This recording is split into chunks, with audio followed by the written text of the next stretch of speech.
The light at the end of the creative tunnel can oftentimes burn so brightly that it deserves to be on display. So here we are at the Country Music Hall of Fame and Museum. It's one of the largest museums in the world that's dedicated to the preservation and the interpretation of American vernacular music. And it's right here in the heart of Music City.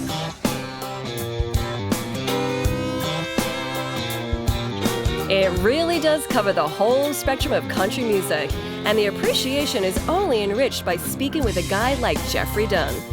I hear you have a wonderful display of guitars, the Bachman Gretch exhibit. We do indeed. Tell me about those. Well, Randy Bachman, a great guitar player all the way from his days in the 60s with the group The Guess Who and Bachman Turner Overdrive.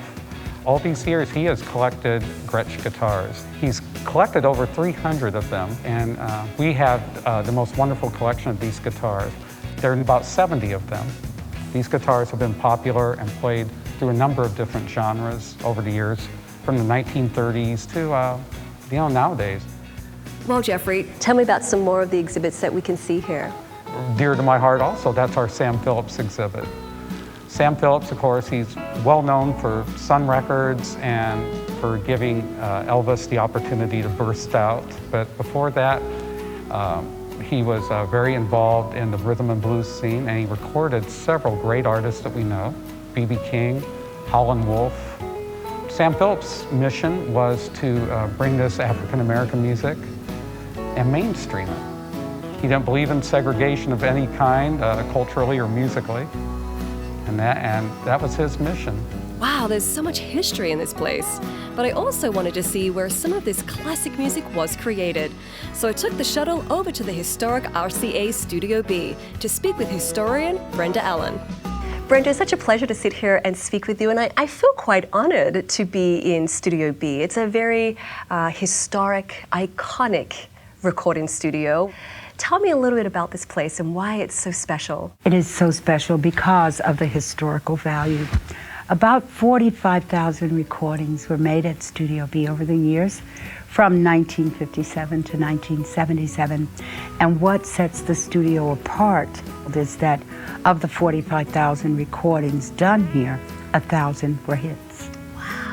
And they truly have had the biggest names in music record here. Absolutely. Tell me about some of those iconic faces and names that we would know of. Well, of course, Dolly Parton, the great Roy Orbison, the Everly Brothers, Elvis especially, recorded here in a very unique manner himself. Elvis loved that piano.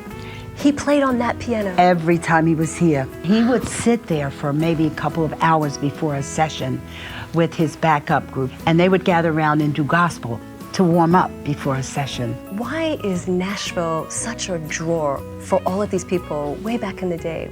The draw to Nashville had to have been the Grand Ole Opry, because it came on to WSM. It was a clear channel station that reached just about everywhere. And people heard the music on the Opry, and that probably gave rise to people coming into the city to record and to do music. It had to begin with the Opry. Would you like to learn more about any of the great destinations we've visited, or dive a bit deeper into some of the topics on the show? Then we've got a destination for you. Visit athomewithdidiayer.com. There you'll find a world of ideas and inspiration designed to give you insights towards a happier, healthier lifestyle. Again, that's athomewithdidiayer.com.